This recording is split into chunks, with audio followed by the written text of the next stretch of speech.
एप्रिलमध्ये इंजिनिअरिंगच्या परीक्षेनंतर मानसीनं प्रोजेक्ट सादर केला आणि मग एक निवांतपणाचा मोकळा श्वास घेऊन आम्ही निवांत झालो. मानसीला पेपर खूप चांगले गेले होते, तरी निकालाची वाट पाहत राहणं हेच आता आमचं काम राहिलं होतं. कायम मनामध्ये यायचं, एकदा निकाल लागला की आपण आपल्या ध्येयाच्या एका टप्प्यावर पोहोचणार. अशा वेळी मन राहून राहून पुन्हा निकालाच्या विषयावरतीच यायचं. मानसी, मी, तिचे बाबा घरात असताना तिच्या निकालाच्या विचारातच असायचो. निखिलही अमेरिकेतून विचारपूस करायचा. त्याचा फोन आला की मानसी आता इंजिनियर होणार याविषयी तो बोलायचा. आमचं निकालाकडे लक्ष एवढ्यासाठीच होतं की ती पास होणार, तिला चांगले मार्क्स पडणार यात शंका नव्हती. पण तिला किती मार्क्स पडतील याची धास्ती लागलेली असायची. तिच्या निकालाचा विषय निघाला की मानसी विश्वासानं सांगायची, आई, चांगले मार्क्स मिळतील ग, तू कशाला काळजी करतेस. माझ्यासारख्या आईचं मन स्वस्त थोडंच बसणार होतं. ते काही केल्या गप्प बसेना. मानसीला जास्तीत जास्त मार्क्स पडावेत असं वाटत राहायचं. माणसाचं मन हे अखेर अतृप्तीचा शाप असलेली गोष्ट आहे हे त्यावेळी मला जाणवलं होतं. आपण काय अपेक्षेनं हा प्रवास सुरू केला आणि ध्येयापर्यंत पोहोचताना आपल्या अपेक्षा किती उंचावल्या, पण या अपेक्षा मानसीच्या जिद्दीनं आणि कष्टानं वाढल्या होत्या. ज्यानं अभ्यासच केला नाही त्याचा निकाल काय लागणार याची चिंता करायची गरजच उरत नाही. त्याची चिंता हीच असते की एक विषय जातोय की जास्त विषय जात आहे. कष्टाची आणि अपेक्षांची अशी गंमत आहे. त्या गमतीचे हे दिवस होते. मानसीचा निकाल 2 दिवसांवर आला, त्यामुळे तर जास्त उत्सुकता वाढली होती. कुठल्याच कामात मन लागत नव्हतं. तिचा निकाल या पलीकडे डोक्यात विचारच येत नव्हता. सारखी काळजी आणि हुरहुर लागून राहिलेली असायची. निकालाचा दिवस उजाडला, पण दुपारपर्यंत काही निकाल लागलाच नाही. तो निकाल 2 दिवस पुढे ढकलण्यात आलेला आहे असं कळलं. मग काय, पुन्हा मनाला हुरहुर, कशातच मन लागेना. त्यानंतर ठरलेल्या दिवशी ज्यावेळी निकाल लागला, मानसीला इंजिनिअरिंगच्या परीक्षेत 70% गुण मिळाले होते. खूप मोठं अनपेक्षित यश संपादन केलं. मानसी विशेष प्रावीण्यानं पास झाली होती आणि पुन्हा एकदा आनंद ओसांडून वाहू लागला. मी पहिल्यांदा मुंबईच्या सेंट्रल स्कूल फॉर डेफ या मानसीच्या शाळेत फोन केला. शाळेच्या मुख्याध्यापिका संध्याताईंना ही आनंदाची बातमी कळवली. मानसीने तिच्या यशाचा आणखीन एक टप्पा पार पाडताना विशेष प्रावीण्यासह 70% गुण मिळवले होते. त्यांना हे खूप आनंद झाला. आई म्हणून मला जितका आनंद झाला तितकीच ती शाळा ही माझ्यापेक्षा मानसीसाठी मोठी होती. तिच्या शिक्षणाचा मूळ प्रवास तिथून सुरू झाला. संध्याताईंनी आनंद व्यक्त करीत मानसीचं अभिनंदन केलं आणि त्यावेळी त्या म्हणाल्या, 110% बहिरीपणा असलेली आणि इतक्या उंचीवर जाऊन विशेष प्रावीण्यासह उत्तीर्ण होणारी, यश संपादन करणारी आमच्या इथल्या माहितीनुसार मानसी ही पहिली मुलगी आहे. त्यामुळे मानसी फक्त विशेष प्रावीण्यासह सॉफ्टवेअर इंजिनियर झालेली नाही, तर ती कर्णबधिर मुलांमधून असं उच्च यश मिळवणारी एकमेव आणि आदर्श उदाहरण झालेली आहे. संध्याताईंनी त्या मुंबईतील शाळेत जी नोंद होती त्यानुसार मला ही माहिती सांगितली. कर्णबधिर मुलांमधूनही मानसीने जे हे यश संपादन केलं आहे ते कौतुकास्पद आहे असे उद्गार त्यांनी काढले. पण एक आई म्हणून मानसीने तिच्या जगण्यात खंबीरपणे उभं राहणं या पलीकडे माझ्यासाठी तरी कोणतीच मोठी गोष्ट नव्हती. तिला ज्या व्यंगामुळे लोकांमध्ये वावरताना हिणवून घ्यावं लागलं असतं, आपल्या उणेपणामुळे मागे मागे सरकावं लागलं असतं, त्याऐवजी ती आज एक सक्षम माणूस झाली यापेक्षा उंच आणि उन्नत करणारी दुसरी कुठलीच गोष्ट असू शकेल. मानसीचा निकाल लागल्यानंतर 2 दिवसांनी आम्हाला कॉलेजमध्ये बोलवलं. प्रत्येक विभागातील टॉपर्सचा सत्कार कॉलेजच्या वतीनं ठेवला होता. पूर्ण विद्यापीठामध्ये जास्त गुण मिळवून सुवर्ण पदक मिळवणारा विद्यार्थीही त्यांच्याच कॉलेजचा होता. अशा सगळ्या टॉपर्सना त्या दिवशी बोलावलं होतं. त्यामध्ये मानसीचाही सत्कार त्यांनी ठेवला होता. तिच्या बरोबर पालक म्हणून आम्हा दोघांनाही निमंत्रण दिलं होतं. प्राचार्य दफेदार सरांनी मला मानसीला आणि मानसीच्या बाबांना कॅबिन मध्ये बोलावून आमचं अभिनंदन केलं. प्राचार्य मानसीचं आणि आमचं अंतःकरणातून आणि भरभरून कौतुक करत होते. या भेटीत त्यांना मानसीच्या प्राथमिक शिक्षणापासून माहिती दिली. सत्काराचा कार्यक्रम सुरू झाला. गुणवत्ताधारक विद्यार्थ्यांना मनोगत व्यक्त करण्यास सांगितलं. कॉलेजबद्दल, शिकवण्याबद्दल काही उणीवा, काही चांगले गुण सांगायचे होते. मुलं त्यानुसार मनोगतात बोलत होती. कॉलेजमध्ये काय मिळालं, काय कमी पडलं किंवा अजून काय सुधारणा कराव्या लागतील हे प्रत्येकानं सांगायचं होतं. ती मुलं समोर बोलत होती. मानसी पाठीमागं असल्यामुळं ती मुलं मनोगतात काय बोलतात हे तिला ओठांच्या हालचाली दिसत नसल्यामुळं समजत नव्हतं. काहीतरी बोलतात एवढं समजत होतं. सगळ्यांचं सांगून झाल्यावर मग सर म्हणाले, मानसी आता तू बोल. तिनं नेहमीप्रमाणे बोलायला सुरुवात केली. आता मी इंजिनियर झाले, पुढे UPSC होऊन मोठा अधिकारी व्हायचा आहे. मग ती म्हणाली, मी या कॉलेजमध्ये ज्यावेळी आले तेव्हा त्या अगोदर मी ज्या डिप्लोमाच्या कॉलेजमध्ये शिकत होते, जेव्हा मी शाळेत जात होते तेव्हा ती शाळा गावात होती. त्यावेळी कॉलेजमध्ये किंवा शाळेत जाताना काही वाटायचं नाही, कारण बाबा माझ्या सोबत होते. गावाच्या बाहेर लांब कॉलेजला जायला 15 ते 20 मिनिटं लागतात. नाक्यावर जेव्हा बस यायची तेव्हा बसमधून मला कॉलेजला यावं लागायचं. बसमध्ये सर्व मुली असायच्या, पण तरी मला एकटं वाटायचं, कारण अगोदर प्रत्येक वेळी बाबा माझ्या सोबत असायचे. आता ते सोबत नसल्यामुळं भीतीही वाटायची आणि वाईटही वाटायचं. इथं कॉलेजमध्ये आल्यानंतर इथलं वातावरण आणि मोठ्या इमारती पाहून जास्तच भीती वाटायची, कारण यापूर्वी मी कधी एवढं मोठं कॉलेज आणि भव्य वातावरण पाहिलं नव्हतं. ज्या कॉलेजात डिप्लोमा केला आणि ज्या शाळेत मी शिकले त्या इमारती लहान होत्या, परंतु इथं आल्यानंतर एवढं मोठं कॅम्पस पाहून भीती वाटायची. त्यानंतर या कॉलेजमध्ये आल्यानंतर अभ्यासाची जी पुस्तकं होती तीही खूप मोठी होती. एकेका विषयाला 3-3 मोठी पुस्तकं पाहून अभ्यास कसा करायचा याची भीती वाटत होती.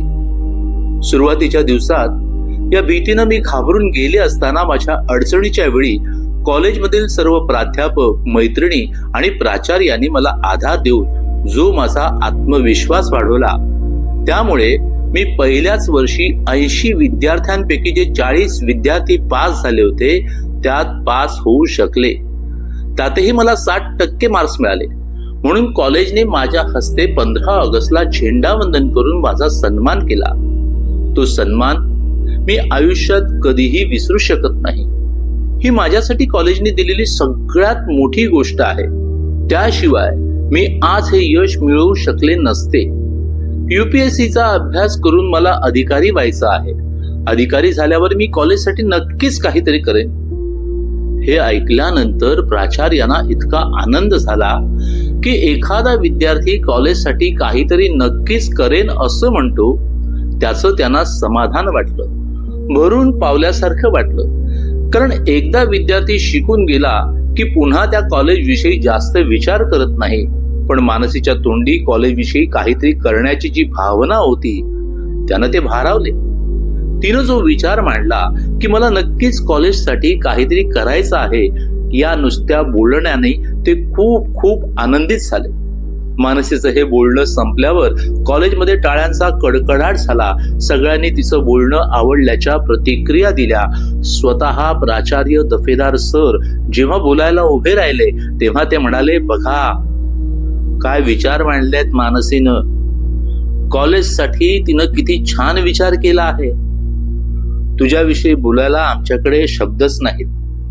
आम्हीच तुझे आभार मानतो की तू आमच्यासाठी असा विचार केला. हे सगळं ऐकून मला इतकं भरून आलं. मी तिथून लगेच मानसीच्या थेट तिसरीत गेले. देतो तो देव हा जो धडा शिकवण्यापासून मी तिला मदत करण्याचे संस्कार प्रसंगातून भरवत केले, त्याचं हे फलित तर नाही ना? हा विचार माझ्या मनात उभा राहिला. याचं दुसरं उदाहरण म्हणजे तिने साखर शाळेतील मुलांविषयी, साखर शाळेतील त्या गरीब मुलांची अवस्था पाहूनही ती म्हणाली होती, या मुलांना मला मदत करायची आहे. या टप्प्यावरही तिनं माझ्या अनपेक्षितपणे हे बोलून एक गोड धक्काच दिला. तिनं इतका चांगला विचार केला ही आनंदाची आणि अभिमानाची गोष्ट होती. माणूस करताना बोललेल्यापैकी प्रत्यक्षात काय करतो त्यापेक्षा तो चांगला विचार तरी करतो, यासारखी चांगली दुसरी गोष्ट कुठली असणार? कारण कुठल्याही चांगल्या कामाची सुरुवात अगोदर मनातील विचारांपासून सुरू होते. ही मनातील विचारांची उर्मीच माणसाला चांगलं काम करायला प्रवृत्त करत असते. मानसी असा विचार करते म्हणून त्याचा आनंद होता. पुढे या विचारांच्या उर्मीतून काही ना काही चांगलं करेल हे निश्चित. मानसीच्या या निकालाच्या बातम्या 2 दिवसांनी जिल्ह्यातील सर्वच दैनिकातून प्रसिद्ध झाल्या आणि असंख्य शुभेच्छा आमच्या कष्टाचं कौतुक करत घराकडे येऊ लागल्या. दैनिक सकाळ, दिनांक 1/6/2016. 2 दशकांच्या संघर्षानंतर तिनं हरवलं नियतीला. कर्णबधीरपणावर मात करत मानसी बनली अभियंता. जन्मापासून नियतीने 105% बहिरेपण दिलेला, परंतु आपली मुलगी कर्णबधीर म्हणून न जगता सर्वसामान्यांप्रमाणे जगली पाहिजे हा आईचा दुर्दम्य आशावाद घेऊन तिनं संघर्ष सुरू केला आणि तब्बल 20 वर्ष नियतीसोबत केलेल्या संघर्षाअखेर तिचा विजय झाला. मानसी राजेंद्र आगरकर या कर्णबधीर विद्यार्थिनीनं चक्क अभियांत्रिकी परीक्षेत 70% गुण मिळवून हम भी कुछ कम नहीं हे दाखवून दिले आहे. मानसी आगरकर ही 4 महिन्याची असताना तिची आई उर्मिला यांना आपल्या मुलीला कर्णबधिरत्व असल्याचं लक्षात आल्यावर त्यांच्या पायाखालची वाळू सरकली. परंतु असाध्य ते साध्य करिता सायास, कारण अभ्यास तुका म्हणे या संत तुकारामांच्या उक्तीचा आधार घेत त्यांनी पुण्यातील KM हॉस्पिटल गाठलं. तिथे अपंग पुनर्वसन केंद्रात मानसीला स्पीच थेरपी दिली. तसेच मुलांना शिकवण्याचं प्रशिक्षण स्वतः घेतलं. यानंतर वयाच्या 3 ते 5.5 वर्षापर्यंत मुंबईतील सेंट्रल स्कूल फॉर डेफ मध्ये प्रशिक्षण दिलं. ज्ञानप्रबोधिनी शाळेनं घेतलेल्या पहिल्या चाचणीत तिनं विषयात सर्वाधिक गुण मिळवल्यानंतर शाळेनंही तिचा प्रवेश कायम ठेवला. यानंतर सुरू झाला तिचा सर्वसाधारण शिक्षण संस्थांमधील शैक्षणिक प्रवास. लहानपणी ओठांच्या हालचालीवरून आणि नंतर शालेय जीवनापासून व्यक्तींच्या ओठांच्या हालचालीवरून त्यांचं बोलणं समजून घेणं, ते लक्षात ठेवणं आणि स्वतःच म्हणणं जमेल तसं मांडणं असा अतिशय खडतर प्रवास करत मानसीने इयत्ता 10वी परीक्षेत तब्बल 81% गुण मिळवले आणि सर्वांनाच आश्चर्याचा सुखद धक्का दिला होता. शिवाय संस्कृत सारख्या विषयात 89 गुण मिळवले होते. चंडक पॉलिटेक्निक मधून इंजिनिअरिंग मध्ये 78% गुण मिळवून तिनं यशाचं शिखर उंचावत ठेवलं. यंदा झालेल्या अभियांत्रिकी अभ्यासक्रमाची परीक्षा तिनं आर्किड महाविद्यालयातून दिली. यात तब्बल 70% गुण मिळवून ती अभियंता बनली आहे. नमस्कार, मी दीपक कोयंडे. लय भारी अदाकारी या माझ्या YouTube चॅनलमध्ये मी आपल्या सर्वांचं मनपूर्वक स्वागत करतो. मनी मानसी या पुस्तकावर आणि माझ्या चॅनलवर आपण सर्वांनी खूप मनापासून प्रेम केलं, त्याबद्दल मी आपले आभार मानणार नाही. पण मला खूप बरं वाटलं. मनी मानसी या पुस्तकामध्ये एका आईची आणि एका मुलीच्या संघर्षाची कहाणी आहे आणि ही कहाणी सत्य घटनेवर आधारित आहे. पण ती 2016 पर्यंतच कहाणी आधारित आहे. 2022 हे वर्ष आगरकर कुटुंबियांना आनंदाचं धक्के देणारं वर्ष होतं.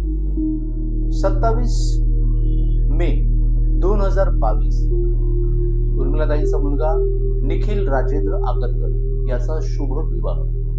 12 डिसेंबर 2022 HC रोबोटिक हैदराबाद या कंपनीमध्ये मानसीला नोकरी लागली आणि अगदी 2 दिवसात म्हणजे 14 डिसेंबर 2022 मनी मानसीचं लग्न. राजू सुधीर सपकाळ यांच्यामध्ये कुठल्याही प्रकारचं व्यंग नसताना त्यांनी मानसीला स्वीकारलं. हा त्यांचा मोठेपणा आहे आणि त्यांच्या या मोठेपणाला सलाम. 17 जानेवारी म्हणजे याच वर्षी 2026 17 जानेवारी 2026 ला मानसीला कन्यारत्नाचा लाभ झाला. मानसी आई झाली. बाळवाळंतण सुखरूप आहे. नाव अद्याप ठेवलेलं नाहीये, नाहीतर नावही तुम्हाला मी डिक्लेअर केलं असतं. आणि आपल्या त्या उर्मिलाताई या आजीच्या भूमिकेत आहेत. खूप व्यस्त आहेत. आणि राजेंद्र साहेब हे सुद्धा आजोबाच्या भूमिकेत आहेत. दोघांनाही म्हणजे उभयतांना एक जॅकपॉट लागलेला आहे. इथं मानसीला मुलगी झाली आणि तिथे अमेरिकेमध्ये निखिलला सुद्धा मुलगी झाली. निखिलला मुलगी झाली फेब्रुवारीच्या 25 तारखेला. आगरकर कुटुंबियांच्या घरामध्ये आनंदी आनंद आहे. हा आनंद एवढ्यासाठी की आजपर्यंत इतकी संकट आली, इतके कष्ट सोसले, पण उर्मिलाताईने कधीही निगेटिव्ह विचार केला नाही. कायम पॉझिटिव्ह विचार केला. तुम्हाला सुद्धा हा आनंद उपभोगायचा असेल तर कायम पॉझिटिव्ह विचार करा. मी हे सगळं तुम्हाला सांगतोय याचा अर्थ की तुमचा निरोप घेतोय असं होत नाहीये. कारण आपण पुन्हा एकदा भेटणार आहोत नव्या विषयासह, नव्या कथेसह. वीणा गवाणकर लिखित डॉक्टर सालीम अली या कथेला ऐकायला आणि पाहायला विसरू नका. सबस्क्राईब करायला विसरू नका आणि लाईक करायला विसरू नका आणि कमेंट करायलाही विसरू नका. पुन्हा भेटू डॉक्टर सालीम अलींच्या निमित्ताने. धन्यवाद.